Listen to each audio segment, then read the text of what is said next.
জলখাবারে চটজলদি কিছু বানাতে চাইলে এরকম নিরামিষ ঝরঝরে চিড়ের পোলাও বানিয়ে ফেলো।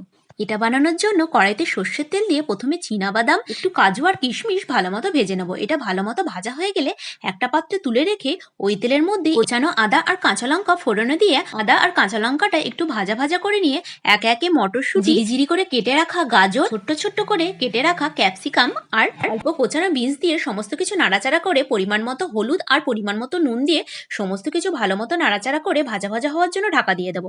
এদিকে আমি চিড়েটাও নিয়ে নিয়েছি। দেখো এদিকে সমস্ত কিছু আমার ভালো মতো ভাজা ভাজা হয়ে গেছে। তারপর ভেজে রাখা বাদাম আর অল্প পরিমাণে চিনি দিয়ে ধুয়ে রাখা চিড়েটা আমি দিয়ে দেবো। চিড়েটা কিন্তু আমি একবার ভালো মতো ধুয়েছি।